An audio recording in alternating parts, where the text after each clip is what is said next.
Hello. Hello, ayun. Magandang umaga po sa inyo lahat. Good morning po mga kapatid. Oy, parang walang energy. Good morning po mga kapatid. Ayun, may energy na. Pagpalain natin ang Panginoon. Palakpakan natin ang ating Panginoon. Hallelujah. Yang nagbigay ng magandang umaga sa atin, no? Maaari pong ngitian nyo yung ating mga katabi. Yan, kaway-kaway kayo dyan sa ating mga katabi. Yan. Sabi nga, di ba, yung smile, nakakapag lift up ng spirit ng bawat tao yan. Okay, can I invite you to please stand up and let's start with prayer. Ihabilin natin sa ating Panginoon yung ating gawain ngayong umagang ito. Tayo po'y lumapit sa Kanya. Diyos Amang, makapangyarihan sa lahat. Ikaw po, Panginoon, ang number one ngayon, Lord God. Salamat po, Panginoon, sa mga pagpapalang iyong ibinigay sa amin, Panginoon. Salamat po, Lord God, sa araw na ito na you gave us the opportunity, Lord God, to bless you as well, Panginoon. Salamat po, Lord God, sa mga kabutihan mo. Salamat, Panginoon, sa pag-guide mo sa amin, Lord God, sa pagdala mo sa amin sa bulwagang ito, Panginoon. Nawa po, Lord God, sa aming pag-worship mamaya, Panginoon, all throughout this service, Panginoon, ay lalo ka naming maitaas, Panginoon. Lord, magagawa namin ito, Lord God, ngayong umagang ito. Kung kami po ay malinis na lalapit sa iyo, Panginoon. Panginoon, patawarin mo kami sa aming mga kasalanang nagawa. Linisin mo, Lord God, ang aming mga spirito, Panginoon, na kami po ay makalapit, Lord God, sa iyo. Mga kapatid, binibigyan ko po kayo ng ilang sandali. Ihingi po natin sa ating Panginoon ang kapatawaran sa ating mga kasalanan.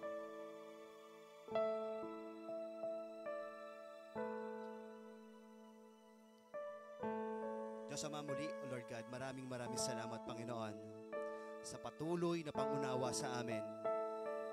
Even though lagi ka namin, Lord God, sinasaway, Panginoon, but still, you love us, Panginoon. Lord, give us this opportunity, Lord God, na mapapurihan ka, Panginoon. We give our best to you, Panginoon, na nararapat lang na ikaw ang aming papurihan. Sa mga kapatiran ko, Lord God, na wala pa sa bulwagang ito, Lord God, dinadalangin namin. Nadalhin mo sila, O Lord God, sa bulwagang ito at makasama po namin sila sa pagpupuri sa iyo, Panginoon. At sa mga kapatiran ko, Lord God, na longing, Lord God, sa healing, sa blessing, sa mga answer, Lord God, sa kanilang mga prayer. Lord, katagpuin mo sila ngayong umagang ito, Panginoon. At lahat, Lord God, nang gagamitin mo ngayong umagang ito, ikaw lamang, Lord God, ang mapukusan, Panginoon. Sa aming mahal na pastor, Panginoon, na magbibigay mensahe, nawa po, Panginoon, ay mayroon kaming matutunan, maisabuhay namin, Panginoon, at maibahagi din namin, Panginoon, sa aming mga mahal sa buhay. Muli, maraming salamat po, Panginoon, sa iyong pag-ibig, sa iyong grasya, sa iyong awa, Panginoon, sa iyong blessings, Lord God. Ang lahat ng itong ginagawa namin, Lord God, ay para sa iyo lamang. Salamat po. In Jesus' mighty name we pray. Amen and amen. Hallelujah. Para po sa ating scripture reading sa Awit, chapter 145, verse 1 to 3. Ako ay magpupuri sa inyo, aking Diyos at Hari. Pupurihin ko kayo magpakailanman. Pupurihin ko kayo araw-araw at ito'y gagawin ko magpakailanman. Panginoon, kayo'y makapangyarihan at karapat-dapat na purihin. Purihin natin ang ating Panginoon. Yes, Lord, as long as we're breathing, we have the reason to praise you, praise your name. We'll praise you because you're in control. You are sovereign and forever you reign, Panginoon. Kaya patuloy ka namin aawitan, sasambahin at sasayawan, Panginoon. We praise you.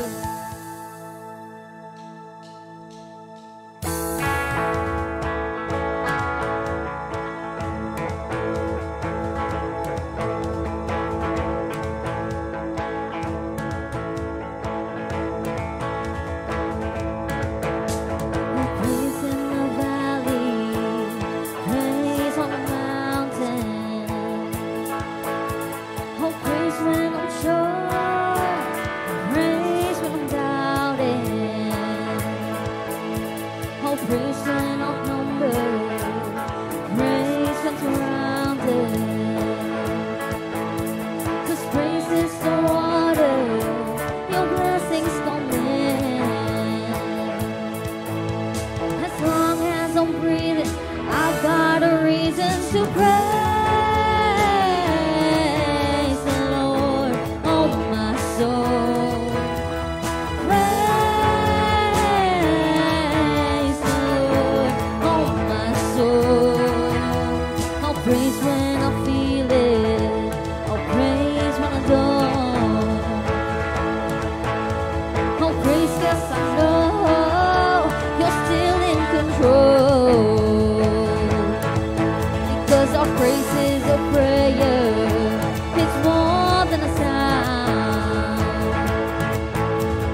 So how could I keep it inside?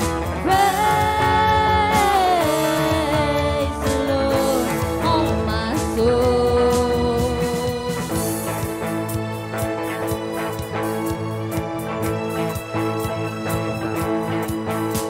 Oh, praise 'cause you're sovereign, praise 'cause you reign, praise 'cause you rose and defeated the grave. Oh, praise 'cause you're faithful, praise 'cause you're true, praise 'cause there's nobody greater than you.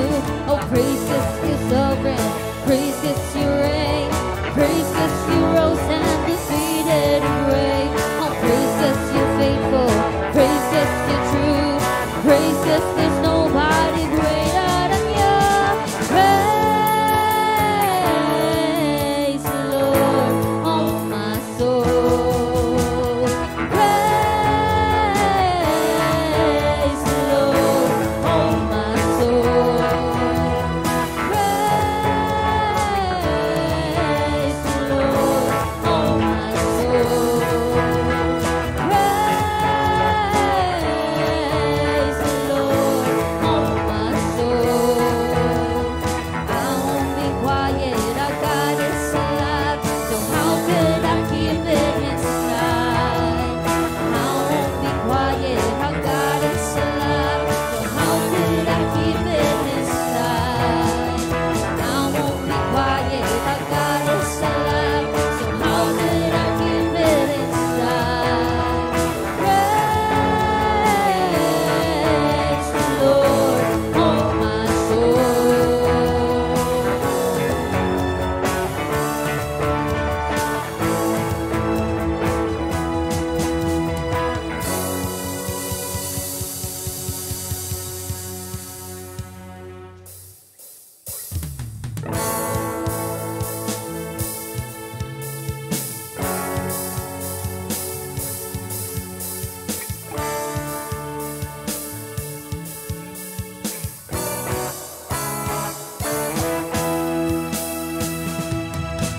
Sarap talagang puri sa inyo, Panginoon.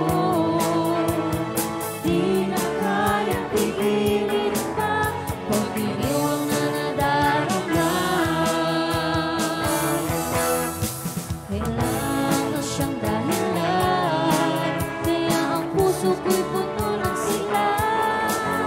Sa inyo ako ay aawit, ng papurit pagsamba. Araw-araw ang pupuri, araw-araw ako ay sasamba. Walang papantay sa pag-ibig mo, kaya ang buhay ko.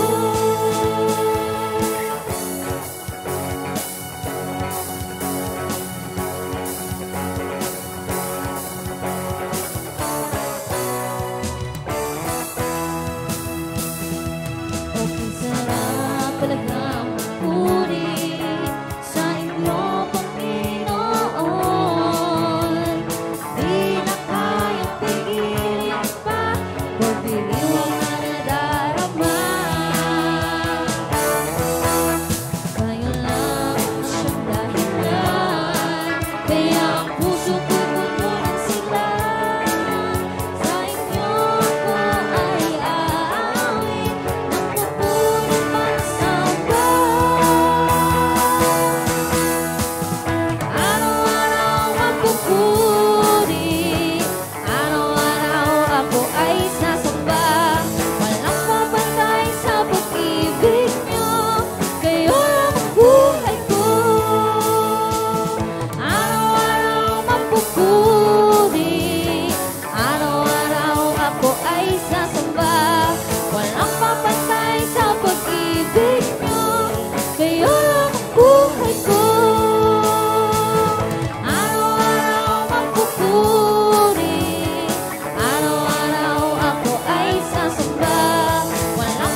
puso namin ay puno ng sigla dahil sa inyo, Panginoon. Kaya patuloy kami nga awit, araw-araw man, Panginoon. Even when we have our troubles, our doubts, Panginoon, dumudulong kami sa inyo, sa inyong paanan. Patuloy kami nga awit. Ang aming puso ay awit sa inyo, Panginoon.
The battle, put my trust in you. When darkness overwhelms me, I will look to you. When enemies surround me, and sorrow fills my heart.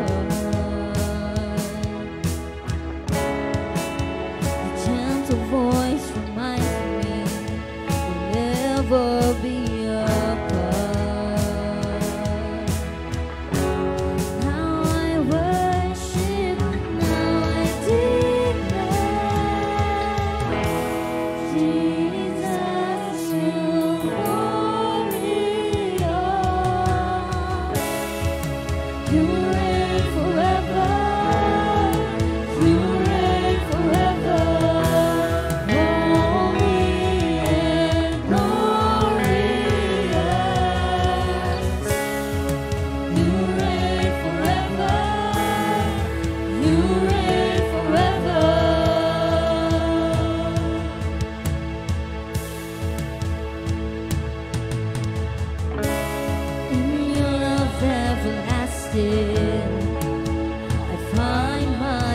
victory. Every fear is defeated. Know you are with me. Now I worship, now I declare, Jesus, you won it all. You reign forever. You reign forever. Holy and glorious. You reign forever. You reign forever. Jesus, you won it all. You reign forever. You reign forever. Holy and glorious. You reign forever. You reign forever.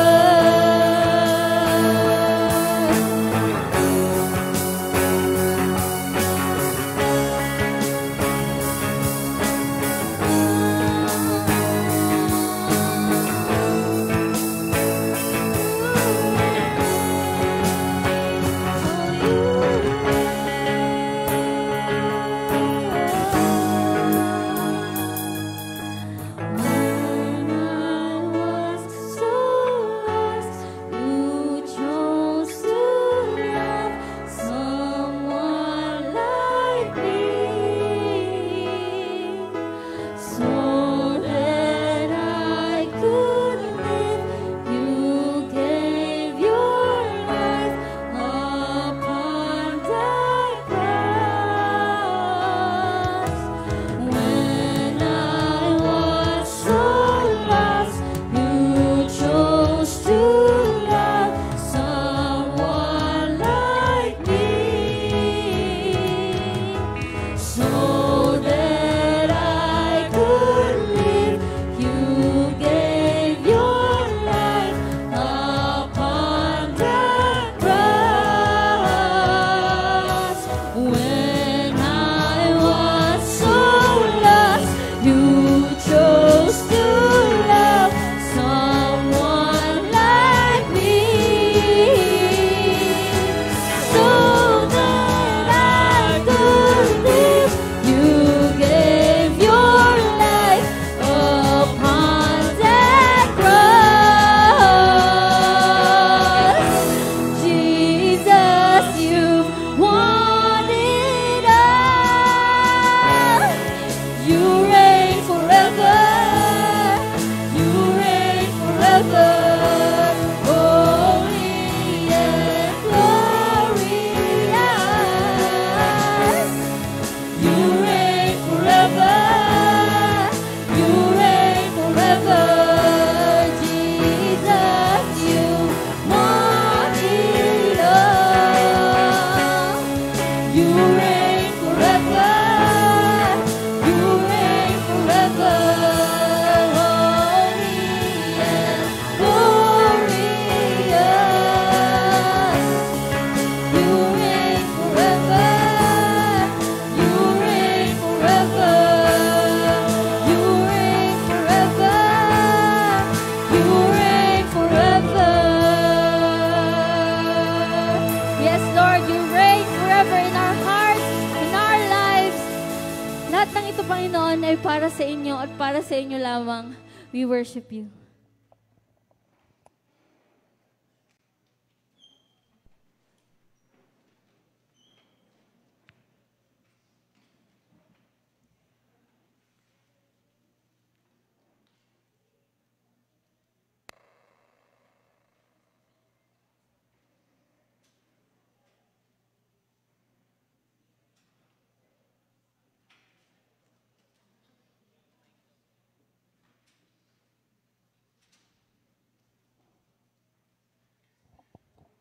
Okay, siya nga po malakas na palakpak para sa ating Panginoon.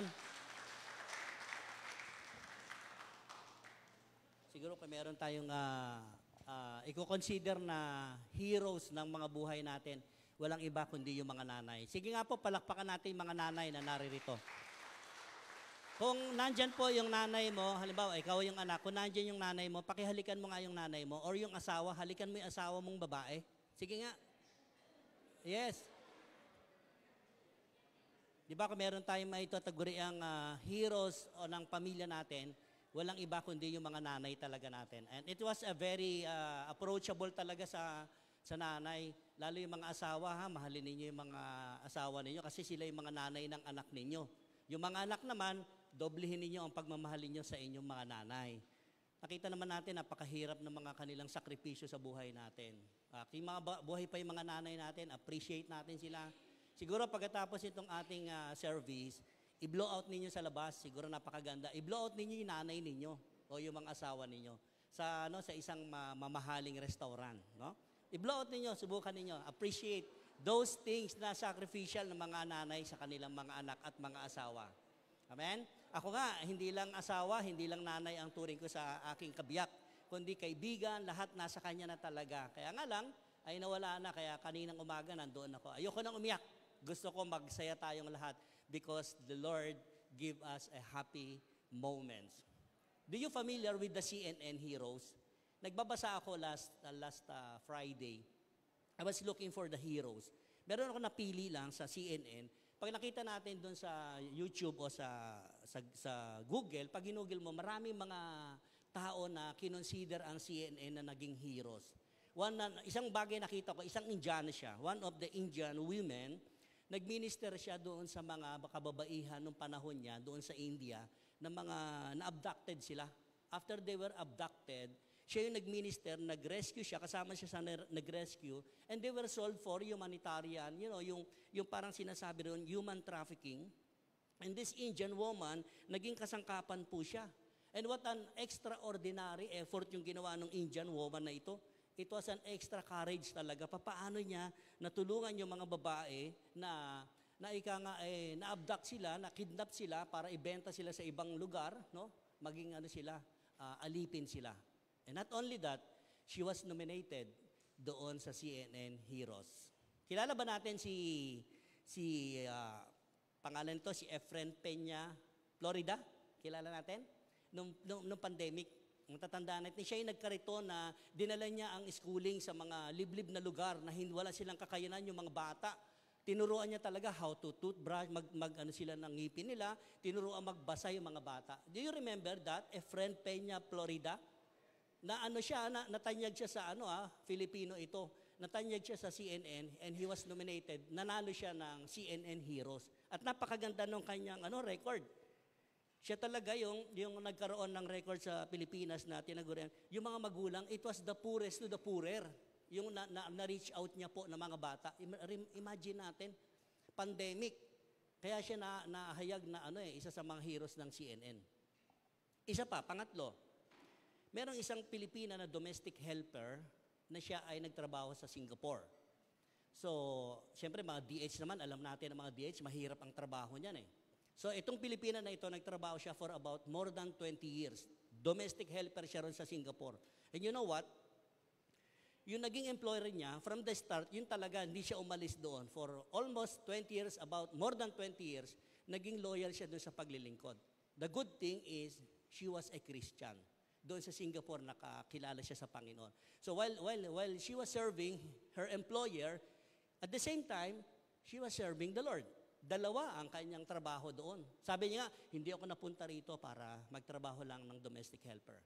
The main reason I was here in Singapore is to serve God.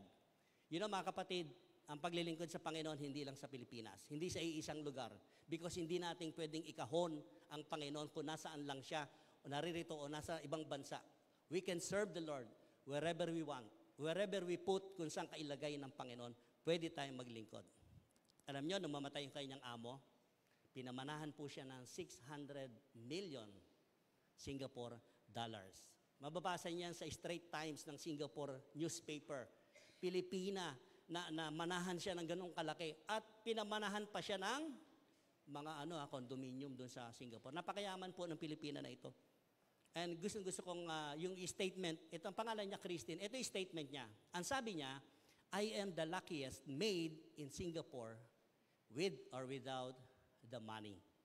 Ang ganda ng statement niya, di ba? No? Sabi niya, nung magpunta ako rito, hindi ko hinangad na yumaman ako. Basta lang, maano ko yung mga pamilya ko, maihawon sa kahirapan, yun ang main goal ko. With or without money. Kasi nakita niya, she was serving the Lord first. Ang unang ginawa niya, she served the Lord. Pangalawa, employer niya. Kaya nga sinasabi ni Paul, di ba, ariin ninyong hindi kayo sa tao naglilingkod, kundi kay Kristo Jesus kayo naglilingkod. Kaya tayong lahat dito, ang pinaglilingkuran natin, ang ating Panginoong Jesucristo. Palakpakan natin ang Panginoon. Sabi niya, I am the luckiest. Now, I would like to share to you, pinamagatan yung title natin ay Service Award. Yan. Kilala niyo ba si Dorcas? Dorcas was a few character in the Bible in the New Testament, in the book of Acts. Si Dorcas po, siya po yung naghahabi ng mga damit ng roba nung panahon niya. Can you imagine, wala namang makina nung araw right? Ang gawa niya lang, sulsi-sulsi lang siya, tahi-tahi, yun lang. At nakakabuo siya ng maraming damit. And one of the finest na ginagawa ni Dorcas ay yung roba ng mga babae. Si Dorcas po ay pinangalan ng Tabitha. In Hebrew words, Tabitha, meaning she was a beautiful deer. Ano yung, di ba yung pag-Animal Planet? Sino yung paboritong kainin ng mga ng mga lion? Di ba yung gazelle? Gazelle is a beautiful deer kung ibansagan siya sa Biblia. At itong si Dorcas, meron siyang ganong katangian. And inspiring moments ng buhay niya, makikita natin how Dorcas served. Tayo pong lahat ay manalangin. Father, we thank you. We bless your name. Patuloy ka namin pupurihin sa bulwagang ito. Patuloy ka namin itataas. Patuloy na ang pangalan mo lang ang siyang magiging sikat. Lagi magiging bida kayo, Panginoon. At walang iba kaming pwedeng ma-absorb sa oras na ito ay ang salita niyo lamang. Hayaan namin ang Banal na Espiritu ang siyang kumilos ng malaya sa puso, sa isipan namin. Pakilinisin niyo kami, Lord. Alisin mo yung mga personal intention and motives that hinder us, Lord, para kami makalapit sa inyo. At higit sa lahat, ang mensahe, magamit namin na aplikasyon sa praktikalidad ng pamumuhay ngayon, Lord. And apart from your word, we cannot do nothing. Salamat po. Gamitin niyo ang likod bilang tuntungan ng inyong salita. At nawa kami makasumpong ng makabago, malawak na ugnayan, kaunawaan patungkol po sa inyong salita. Purihin ka, sambahin ka sa matamis na pangalan ng aming Panginoong Jesucristo at sariling tagapagligtas. Amen. So, I want you to, pagka lalabas tayo mamaya, ito ang pwede nating baunin. Uumpisahan ko na. Serving others wins a great reward. You know, while you are serving others, absolutely makakakuha ka ng reward talaga sa Panginoon. Maraming mga naglilingkod sa Panginoon, just like us. Pakakala nyo, yung pagpapastor, madali. Mahirap po. Kasi kung minsan, ang mga pastor po, ay ang gusto namin, makita ng tao yung ginagawa naming kabutihan. But on the other side, napakasarap po. Even without makita ng tao yung ginagawa mo, merong isang nakakakita, kundi ang Panginoong Jesucristo. Yun po yung napakagandang ma-experience ng isang lingkod ng Diyos. Na hindi mo ipinagmamalaki sa kapwa mo, ito ko ngayon ginagawa ako, nagbi-ministry ako. Napakasarap, merong someone else, someone there, na nakikita yung ginagawa mo mabubuting bagay. At yun ang ating Panginoong Jesucristo. Serving others, sigurado tayo, we will win a great reward. Uumpisahan ko sa Acts chapter 9, verses 32 to 35. The background nito, yung sa book of Acts, it was the first Christian, like Peter, John, sila Luke, sila Matthew, sila ito na yung kanilang panahon because Jesus Christ was ascended already. Wala na si Jesus Christ. Now, chapter 8, binibigyan ko lang background para pagdating natin sa tatalakay natin, malinaw na sa ating isipan ngayon kung ano yung pangyayari talaga. Chapter 8, it was Stephen. You know Stephen, yung binato siya hanggang sa mamatay? And it was Philip, nagminister siya doon sa eunuch. And chapter 9, ito na yung chapter 9. There was a great persecution on that time, leading by Saul. Si Saul po ay dating, Saul ang pangalan niya, hindi pa siya si Paul. Now, chapter 9, ang introduction nito, nung pumunta si Paul sa Damascus, nabulag po siya. And he encountered Jesus Christ as a big vision talaga. Nabulag talaga siya. Sabi ng vision doon sa kanya, bakit mo ako pine-persecute? Sabi ni Jesus Christ sa kanya. And that was Paul. And in spite that chapter 9, there was a huge persecution. Si Peter po, nagpupunta po siya sa iba-ibang lugar. Ang dami niyang pinupuntahan to preach the good news, the gospel about Jesus Christ. Yung kamatayan ni Jesus Christ at muli siyang nabuhay, yung resurrection. Now in chapter 9, 32 to 35, a little bit background. Si Peter, napunta siya ng lugar ng Lida.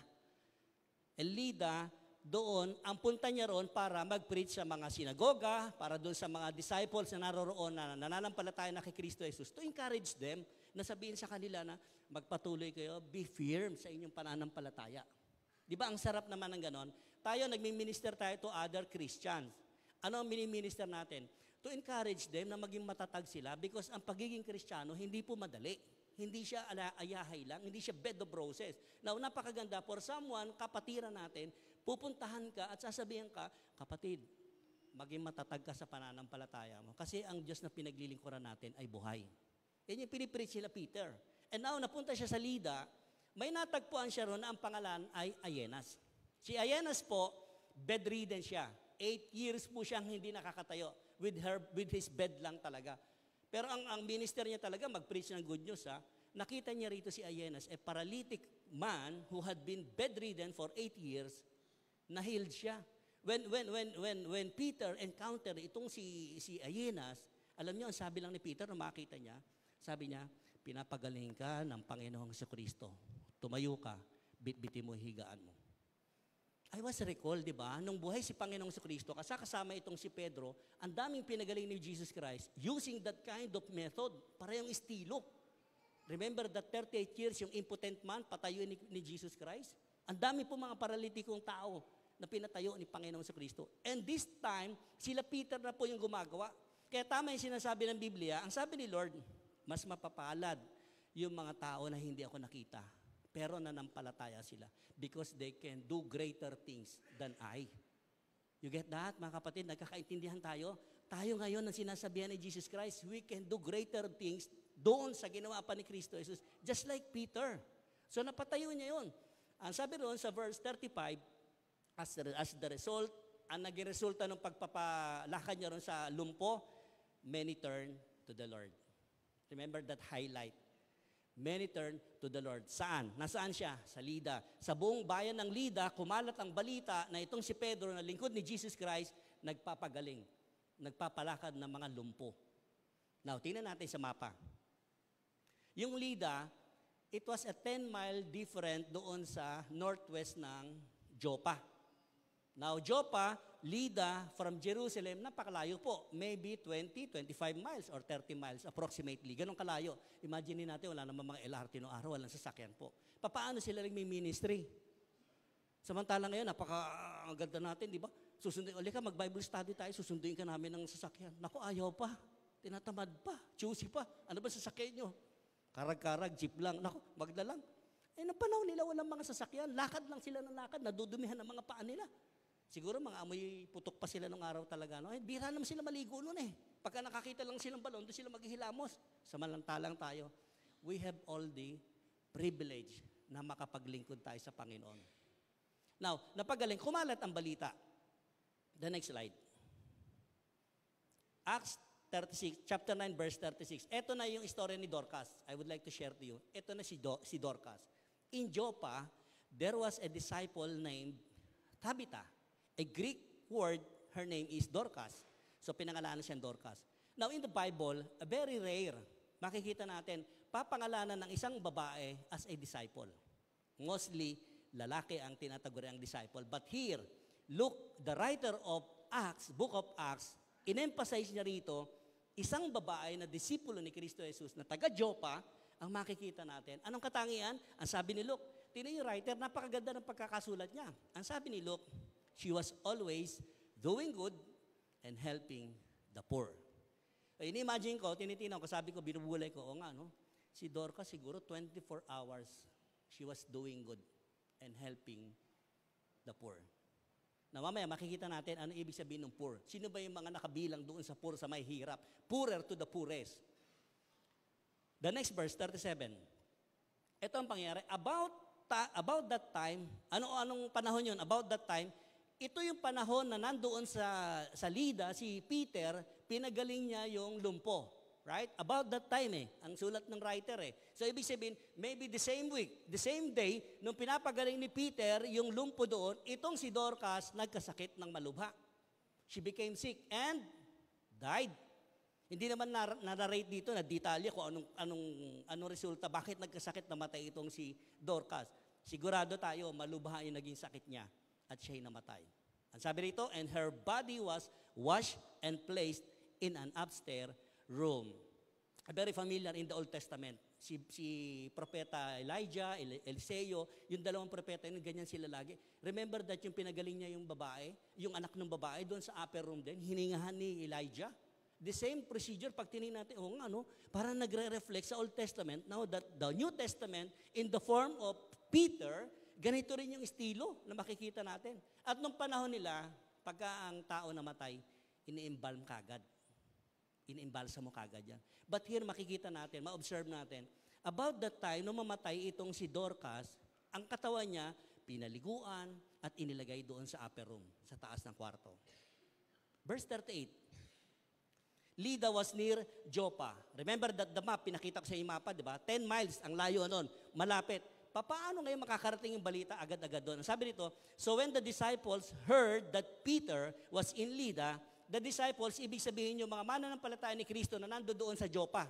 Narinig nila from Lydda na itong si Pedro nando doon sa Lydda nagpagaling na may sakit. Narinig nila. Anong ginawa ng mga disciple doon sa Joppa? They sent 2 men to him and urged him, please come at once. May invitation kagad. Kita ninyo yung Joppa, yung lugar ng Joppa. Nagkakaisa sila. Mga mananampalataya, nagkakaisa sila. Pag mayroong isang kapatiran nila, nangyaring mga nagkasakit, namatay, they were united. Nagkakaisa sila. Anong hinahanap nila? Kagalingan. And this time, Dorcas was dead already. Nagpadala sila ng 2 disciples galing sa kanila. Going to Lydda para sunduin itong si Peter. Another thing, pag tinignan natin, si Panginoong Jesus, nung siya ay nabubuhay, pinasundo siya nung centurion, right? Nung pinasundo siya, ang unang pinasundo niya, 2 Pariseo. Punong pare ng at inire-recognize, alam niya po, itong centurion na ito yung nagpatayo ng ating mga sinagoga. And Jesus Christ went with him. Dito, parehong-pareho. Ang sabi ng 2 disipulo, galing ng Joppa, please come, Peter. Come to us. 39a. Tingnan natin yung answer ni Peter. Ang sabi rito, Peter went with them. Just like Jesus Christ, walang tanong-tanong. Walang question. Ba't sino may pupuntahan natin? Siguro kung tayo yung susunduin, baka magtanong pa tayo, sabihin natin, teka muna, may ginagawa ako, busy ako . But here makikita natin, Peter went with them. Ano nangyari? So, travel sila from Lydda to Joppa. And when Peter arrived, Peter was taken upstairs to the room. Can you imagine nung dumating si Jesus Christ, si Peter doon, dilakad siya. Sino masasalubong niya? Siyempre yung mga nagmo-mourn, yung mga nagdadalamhati. 39b, ito yung mga sumalubong kay Pedro. All the widows stood around him, crying and showing him the robes and other clothing that Dorcas had made while she was still with them. Can you imagine? Dito, na-highlight dito talaga mga widows. Pwede mabuo sa isipan natin, itong si Dorcas, ang tinutulungan talaga niya, mga widows, mga orphans. And remember, nung panahon nila, patriarchally, lalaki po ang talagang, ang mga kababaihan na byuda, wala kayong boses. So wala kayong hanap buhay, kawawa kayo. But here, makikita natin, ang isang katangian ni Dorcas, yung sinabi kanina, she was doing good and helping the poor. Isa sa mga tinutulungan niya, mga byuda, yung mga orphans. Nakita natin, nung sinalubong si Pedro ng mga widow, siguro pinapakita nila, Pedro, tingnan mo, ito yung ginawa ni Dorcas, ito yung mga tinahin niya, ito, umiiyak. Di ba tayo pag namamatayan tayo ng mahal sa buhay, ang lagi nating inaalala yung magagandang bagay na-experience natin through them, right? Without opening your mouth, ipapakita mo, ito yung ginawa sa akin nung namatay. Just like the widows, they remembered nung nabubuhay pa itong si Dorcas. Ano yung mga ginawang tulong sa kanila ni Dorcas? Kaya sabi ko kanina, mga nanay, siguro kung meron tayong itatanyag na heroes, mga nanay po.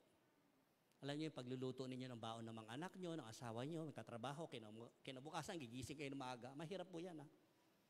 Dapat chine-cherish yan, ina-appreciate yan. Mga anak, mga asawa, appreciate natin yan. yung mga sakripisyo pagdurusan ng asawa natin. Hindi lang yun ha, hindi madali maging nanay sa bahay, tandaan nyo. Walang katapat na sweldo po yan. Pag naging nanay ka, hindi kayang tapatan ng pera ang pagsisilbi mo sa pamilya mo. Taas yung mga nanay ang kamay dito. Mga nanay po. Saludo po ako sa inyo mga nanay.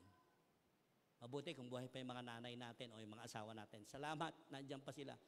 Kaya hanggat nabubuhay sila, ipadama ninyo, iparanas ninyo na mahalaga sila sa buhay ninyo. Mga anak ha, lagi kong bibili yan sa mga anak, ipadama na ninyo sa mga nanay nyo. Hindi yung pag namatay nanay nyo, iiyak-iyak kayo sa kabaong, sisisi kayo. Wala nang silbi yun.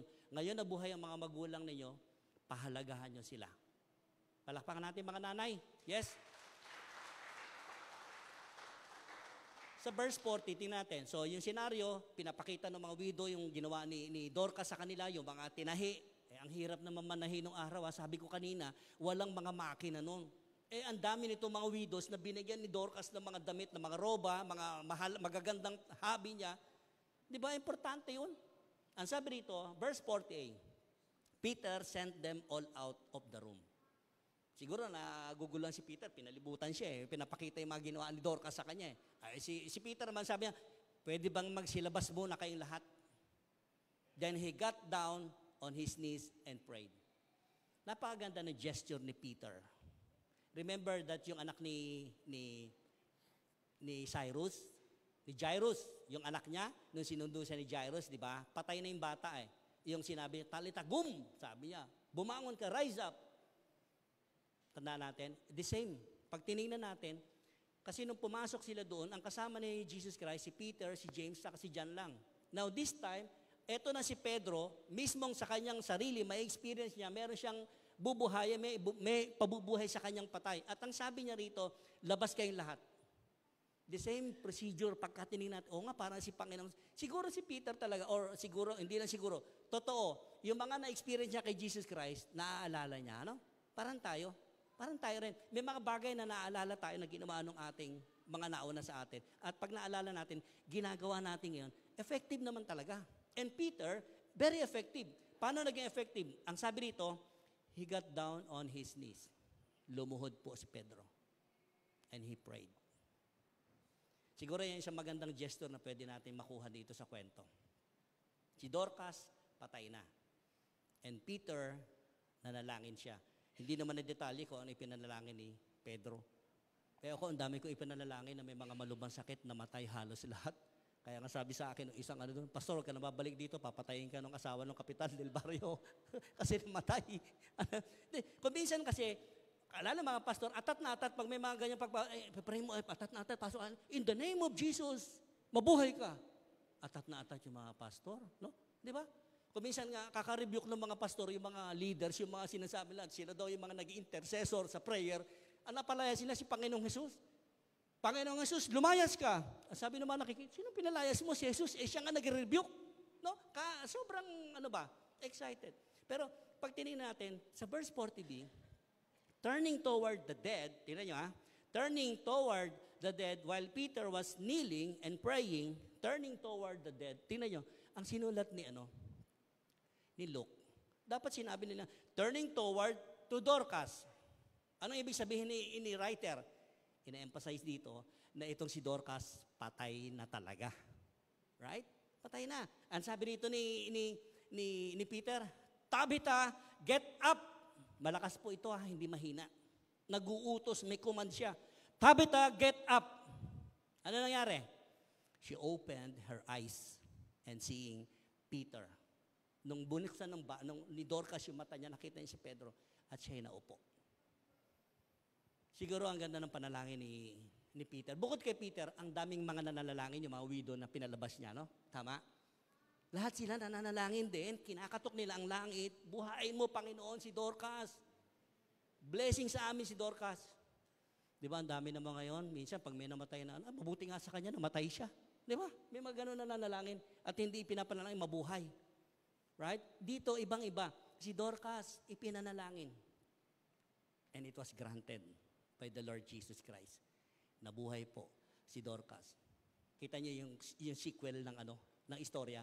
Hindi nila inimbalm kagad si Dorcas because on their heart, they have faith. May pananampalataya sila. Nung marinig nila si Pedro nasa Lida, pinasundo nila because they knew Dorcas will be alive, bubuhayin ng Panginoong Kristo.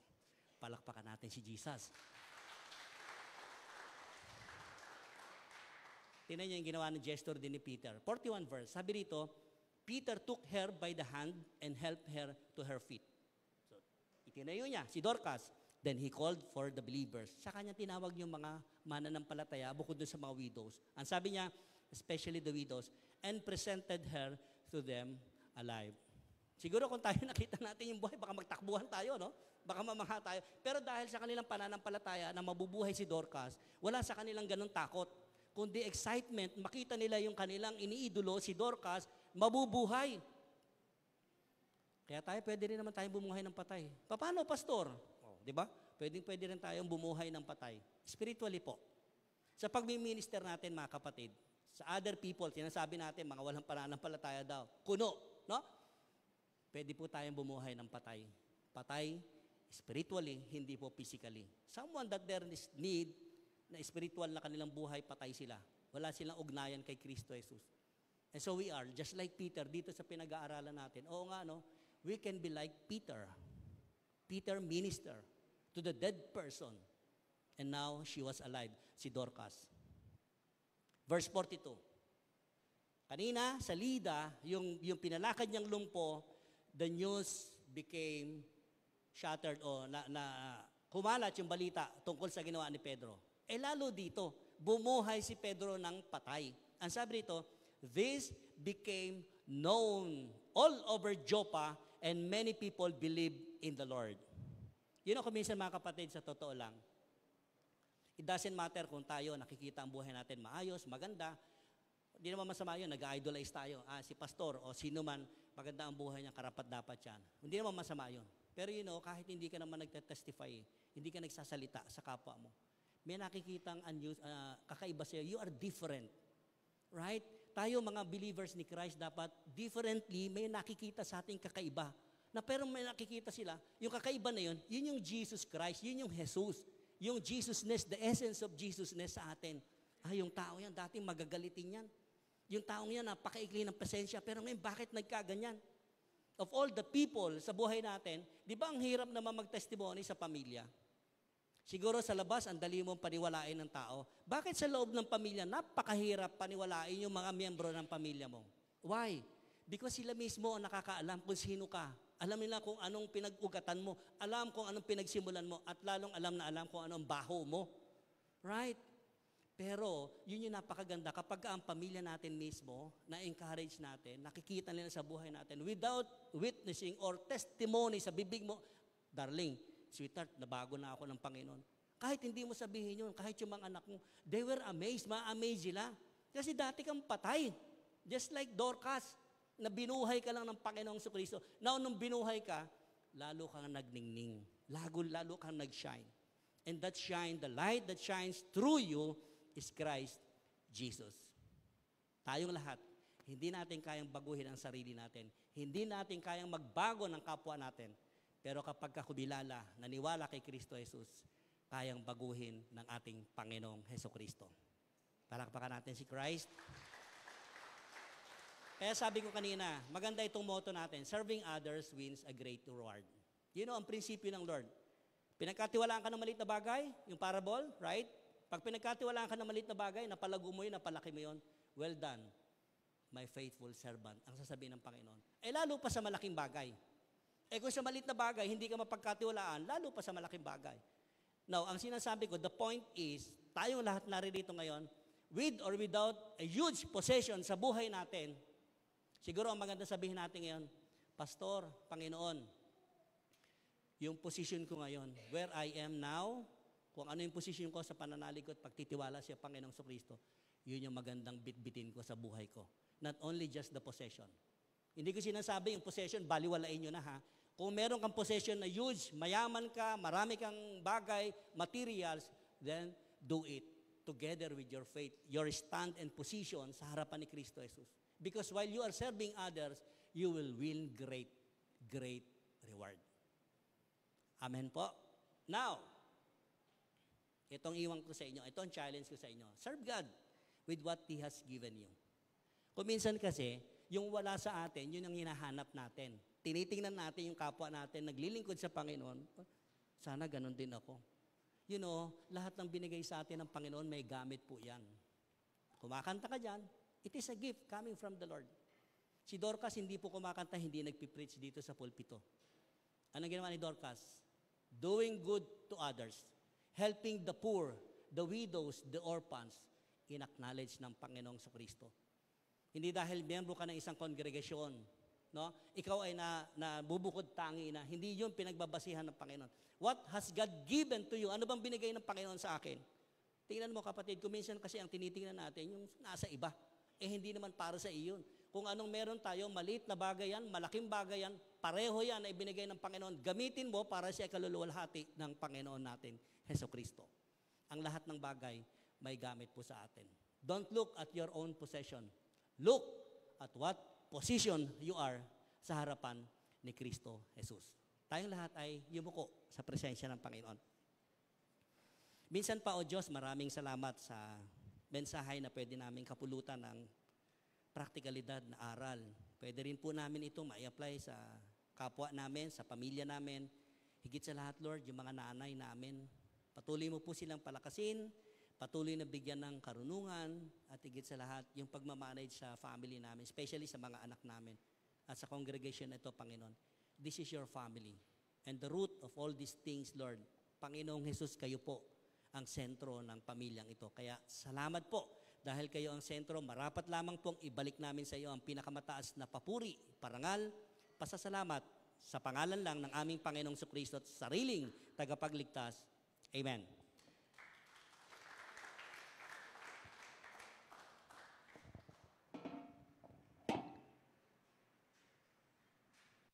Palakpakan natin minsan ba ang ating Panginoon? Hallelujah. Bago po natin ihatid ang ating mga kaloob, tayo po'y manalangin. Diyos Ama, maraming salamat, Panginoon, sa mga blessings, Panginoon, na ibinigay mo sa amin, sa mga pagpapalang ito, Lord God. Ibinabalik namin sa iyo, Lord God, ang lahat ng ito. Nawa po, Panginoon, ay magamit ito, Lord God, sa ikalalago pa, Lord God, ng iyong ministeryo, Panginoon. I-bless you po ang aking mga kapatid na narito, Panginoon. Bigyan mo po sila, Lord God, ng income, Lord God, and opportunity to give. Panginoon, sa mga kapatiran namin na medyo struggle, Panginoon, sa kanilang finances, ikaw po, Lord God, ang mag-bless sa kanila, Panginoon. Pagpalain niyo po sila, Panginoon. At sa mga kapatiran ko, Lord God, na meron pong trabaho, businesses, Panginoon, patuloy mo silang i-bless, Lord God. Salamat pong muli, Panginoon. In Jesus' mighty name we pray. Amen and amen. Tayo po'y magbigay.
Palakpakan pa po natin minsan ang ating Panginoon.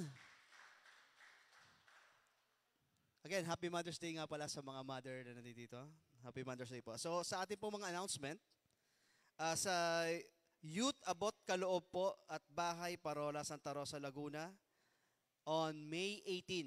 Yan, meron po kayong gathering or Abot Kaloob activities. Yan. And everybody's worship every Wednesday 7:30. We invite you to please sumama po kayo at sumamba sa midweek fellowship natin every Wednesday 7:30 p.m. po ito. At sa mga nais magbukas ng sambahay, maaari po nating makipag-ugnayan sa ating mahal na Pastor Ronnie Diaz. Yan po yung mga currently opened sambahay. Yan.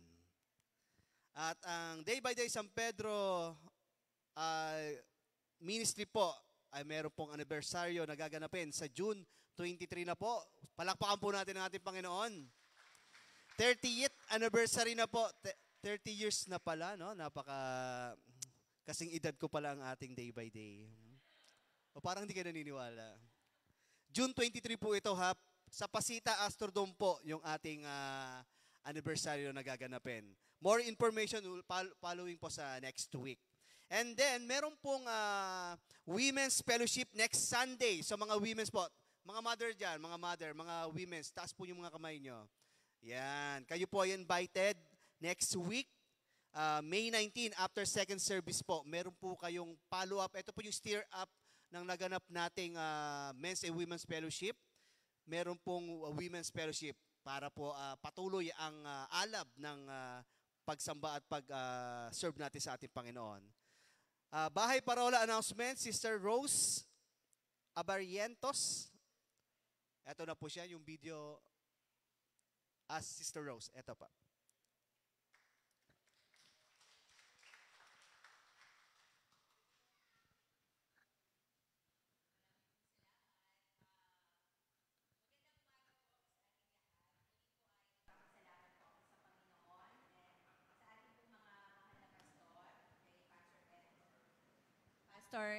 Kay Pastor Gami at kay Pastor Ronnie for allowing me again to present to you yung pong ministeryo po ng Mission to the World Philippines, ang Bahay Parola. So muli po, tunghayan po natin ang video po ng Bahay Parola. Thank you po.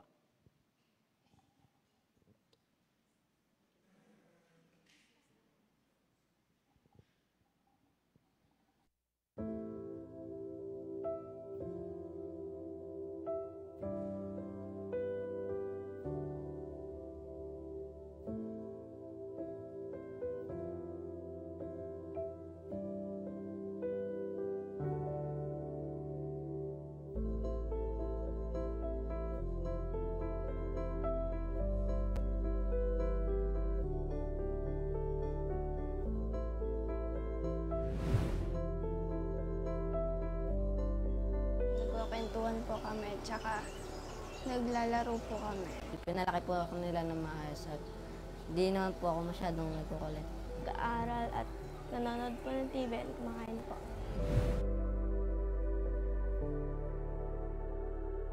Maging mapagpasalamat po sa kung ano po yung mga nagbibigay sa amin.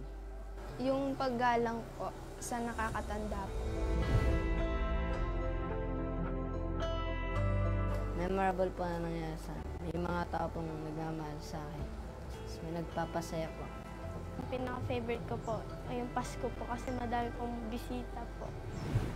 Hanggat nandito sila sa amin, yung pagmamahal na nanggagaling sa Panginoon sa pamamagitan namin, yun yung magpo-flow out. Huwag silang mawawala ng pag-asa. Kung ano yung nararanasan nila ngayon, gamitin nila para maging tungtungan. Hindi lang pala ang respeto ay para sa nakatatanda. Ang respeto ay po pwede ring ibigay sa mga bata.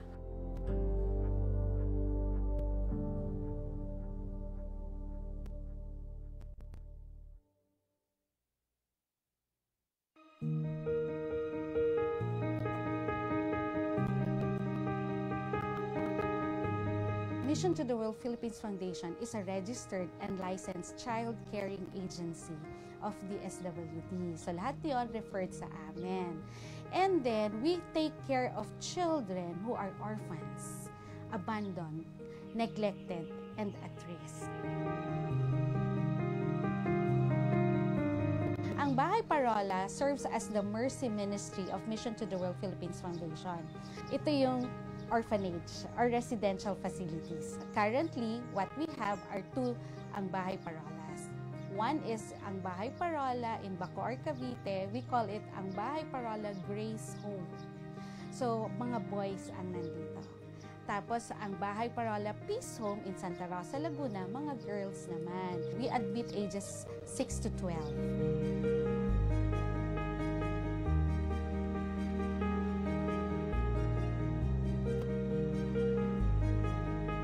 Pangunahing goal ng Mission to the World Philippines Foundation at ang Bahay Parola ay pangalagaan yung mga bata on a holistic approach. Una nating pangangalagaan yung kanilang physical well-being. Yung iba sa kanila rescued from the streets. Imagine mo na lang kung ano yung state nila noon. Emotionally, kasi it's a new atmosphere. It's a new environment. Meron kasi sa mga bata dadating doon na may baong galit, may baong takot, pag-aalinlangan kasi anong magiging buhay nila sa ang Bahay Parola. Masarap maglingkod sa mga bata.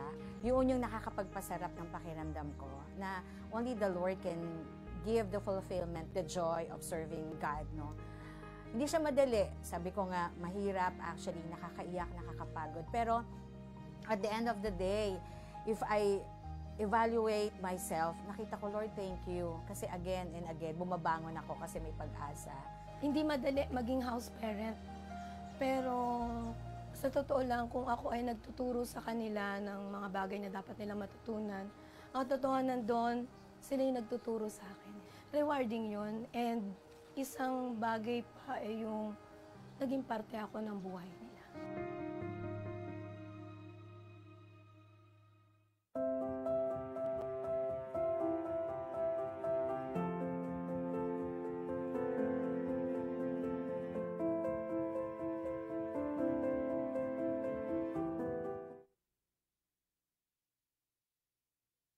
Purihin po ang Panginoon sa buhay po ng mga batang parola.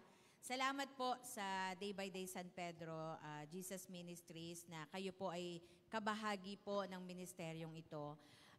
Kami po ay lumalapit sa inyo and we are praying maging partner po namin kayo. Tuloy-tuloy nagsimula na po yung partnership. At ito po ay may tatlong bagay po na pwede niyo pong magawa para makatulong at makaabot dun sa pangailangan ng mga bata. Una po, you can pray for us. You can pray with us. Pagsama niyo po kami sa inyong prayer time. Ipag-pray po natin na yung mga batang ito ay magpatuloy sa Panginoon. Patuloy na mabago ang kanilang buhay. Pangalawa po ay you can volunteer. In any ministry na meron po kayo, pwede po kayong bumisita sa Santa Rosa or sa Cavite po para magministeryo po at maka-offer ng time and resources na meron po. And lastly po ay pwede po kayong mag-share ng inyong blessing. In material blessings po, kasi yan po talaga ang isa sa mga pangangailangan po namin. Nagpapasalamat po ako sa Lord. Hindi ko po kilala yung couple na from Day by Day San Pedro ay bumisita po itong last week lang. Nagulat po ako. Sabi nila ay kami po ay taga Day by Day San Pedro. Actually, hindi ko sila na-meet kasi second service po ako nag-share last Sunday. Pero umattend po sila ng first service. Hindi ko po alam kung paano nila nalaman yung patungkol po sa ministry ng Bahay Parola. Pero alam niyo po, napakabuti talaga ng Diyos. Hindi siya nahuhuli. Hindi din siya nauuna. Very timely yung panahon ng ating Panginoon. So salamat sa inyo pong pag-abot at salamat po sa ministry po ng pagtulong. God bless you all po. Salamat po, Sister Rose. With that po, mga kapatid, it's a very timely, na si Sister Rose ay nag-present dito sa atin. So, we do have a second offering for abot kaloob para dito sa ating parola, So, mga kapatid, tayo po yung magbigay at yung mga blessing ng ating Panginoon ay ibabalik naman sa atin yan. Yan po, may iikot po na basket yan.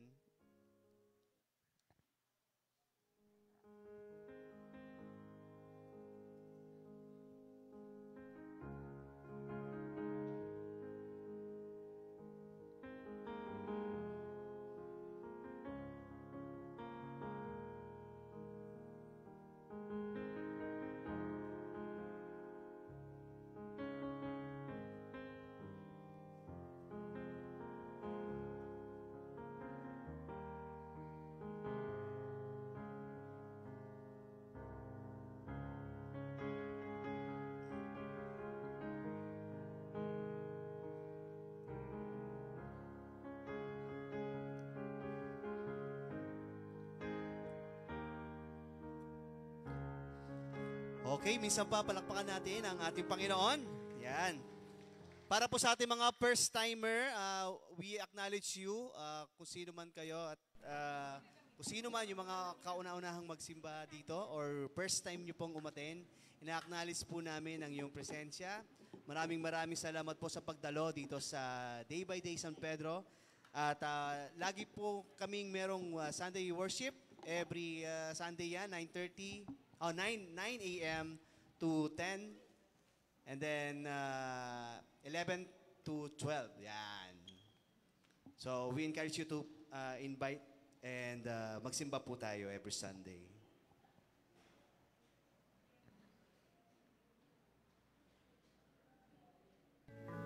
My mother. I want to thank my mother. I'd like to thank my mother. Thank my mom. Thank you, mom. Thank you, Mom. Thank you, mom. Thank you, mama. Mama, esto es para ti. My mother.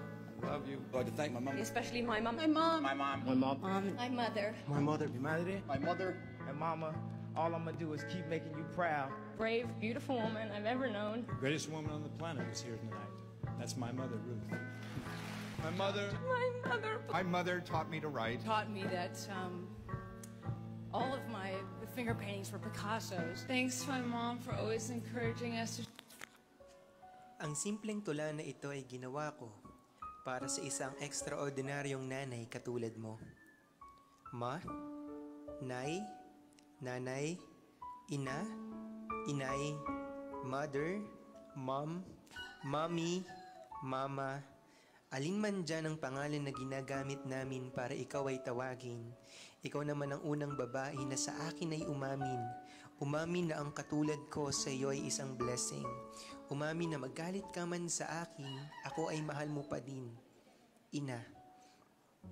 Isang salita na may 3 letra. Ina.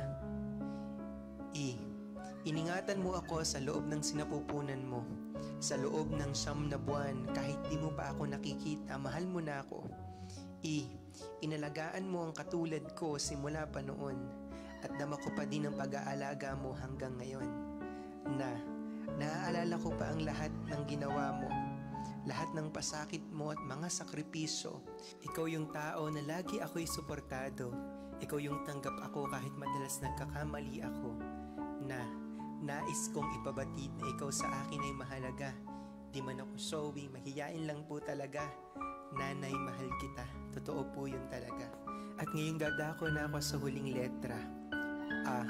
Ako'y may aaminin sa'yo may nais sabihin na kung muli man akong ipapanganak, ikaw pa din ang nanay na pipiliin. Ako'y nagpapasalamat sa Diyos na ikaw ang aking naging ina. At ngayon na inaalala ang araw ng mga ina, isang taos-puso na pagbati. Happy Mother's Day, Nay. Mahal na mahal po kita.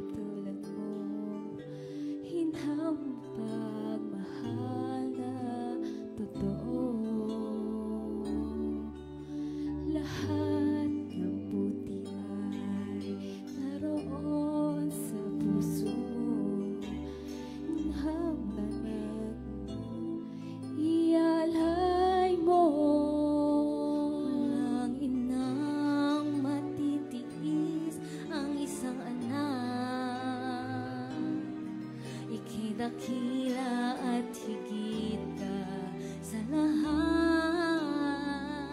Ang awit na ito ay alay ko sa'yo. Ang himig at titig ay pag-ibig sa puso ko. Ika'y nag-isa, ikaw lang sa mundo. Ang may pusong wagat, ganyan ang tulad mo. Inaanyayahan po ang lahat ng ating mga nanay, tita, lola, tayo po lahat ay tumayo. Tayo po tayo mga nanay po, mga tita. lahat ibibigay, lahat gagawin mo. Ganyan lagi ikaw sa anak mo. Lahat ng buti niya ang tanging hangad mo. Patawad ay lagi sa puso mo.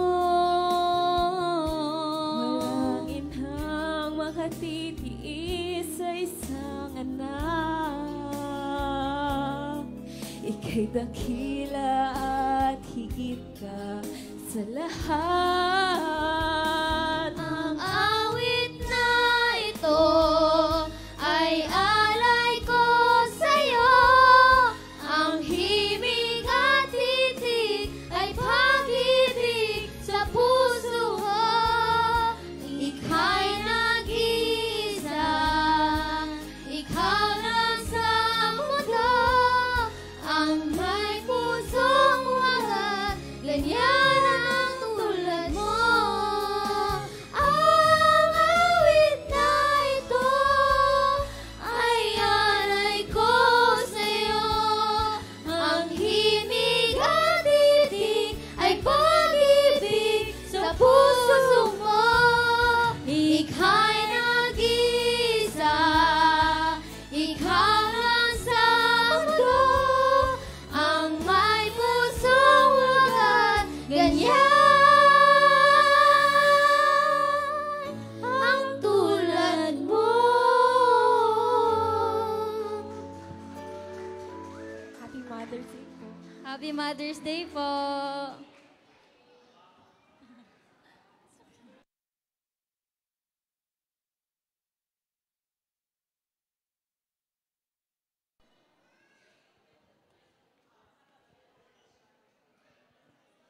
Sige nga po, anyayahan ko ulit manatiling nakatayo yung mga nanay. Mga nanay po, mga lola, manatili pong nakatayo. Aking pong ipapanalangin kayo.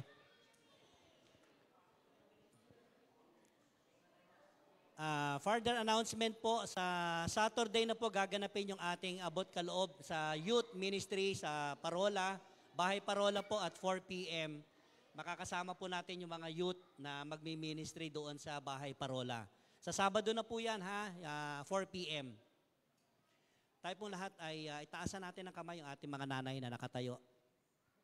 Amang Banal, maraming salamat sa buhay ng mga nanay namin. Sa mga nanay na wala dito, Panginoon, dalangin namin patuloy na ang pagkalinga, ang paglingap mo sa kanila, Panginoon, ay magbunsod din sa kanila kung paano mo sila iniingatan. Ganon din po, Panginoon, ingatan nila yung kanilang pamilya. At salamat sa kanilang buhay na pwede naming masalamin na kung saan kayo ang creator ng pamilya. Nagsisimula sa nanay, sa tatay, at sa mga anak. Patuloy po kayo, O Diyos, na malayang kumilos sa kanila. Salamat po na sila ang nagiging huwaran sa pamilya at sila po yung napakalaking sakripisyo at sa kanilang pagsasakripisyo, dalangin ko po na bigyan niyo po sila ng maganda at malakas na kalusugang pisikal, emotional, mentalidad at espiritual. Kayo po ang magkaloob sa kanila ng mga bagay na ayon po sa inyong kalooban so that they will be able, Lord, na kung ano man yung natututunan nila sa inyo, yun din po ay maibabahagi nila sa kanilang mga pamilya. Salamat po sa buhay nila, purihin ka, sambahin ka.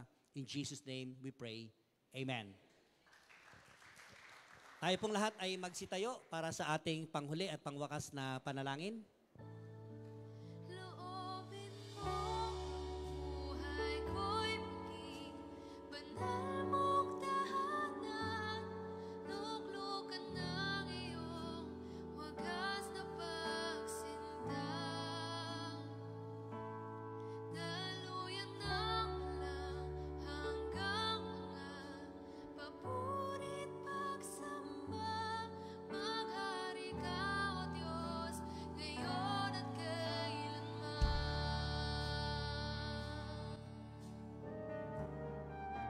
Minsan pa, Ama, maraming salamat. Sa oras na ito, Panginoon, dalangin namin na yung mensahe na aming napakinggan ay siya magdulot ng panibagong manifesto sa mga buhay namin. Especially sa mga nanay doing good, and helping others, people, to the poor. Kayo po, O Diyos, ang maglagak sa kanilang mga puso, and it will turn na makikita po namin na kayo, O Diyos, ang magbibigay sa kanila ng wisdom. And even us, O God, as a family, patuloy po na yung divine intervention ninyo sa aming buhay, pamilya, sa pamamagitan ng aming mga nanay, ay maranasan namin lagi. Maramdaman na merong Diyos talaga na nagmamahal sa amin, papunta sa aming mga nanay. At yung pagmamahal na yung Lord, masuklian man lang namin ng tunay na pagmamahal din, maibalik namin sa kanila. Sa pamamagitan po, that we can honor our parents, we can obey our parents, because that is your word with a promise. Palalawigin mo ang buhay namin bilang mga anak. Hindi lamang po yun, Lord, maraming salamat dahil alam ko sa oras na ito, ang sino man dito may mga pamilya, kakilala, kamag-anak, dumaranas sila sa pamilya nila ng mga broken relationships. Lord Jesus, I pray yung divine intervention mo sa kanila, Lord. Buuin mo sila. In the name of Jesus, may mga bedridden sa karamdaman nila. I pray in the mighty healing of our Lord Jesus Christ. Be with them. And by your holy blood, you said in your words, we were all healed. Sa may mga business, may mga hanap buhay, dalangin ko po yung prosperity na pwede lang maranasan, mapagtagumpayan na galing sa inyo, Panginoong Jesus. Dalangin ko din po na patuloy na bigyan nyo kami ng isang karanasan na kung saan maging matatag kami sa pananampalataya, that who we are in the eyes of Jesus. Ano ang posisyon namin ngayon, Lord? Not just only for our possession, but in our own position. Sino kami at sino ka, Panginoong Jesus, sa buhay namin? Mula sa bulwagang ito, aking itinatalaga ang aking mga kapatid sa pananampalataya, ang pag-ibig na ibinigay ng Diyos Ama sa pamamagitan ng aming Panginoong Kristo. Na tunay na maranasan niyo, mga kapatid, humayo kayo ang kagalakan, ang kapayapaan, at ang pakikipisan ng banal na Espiritu na sumasa atin ngayon at magpakailanman. Amen.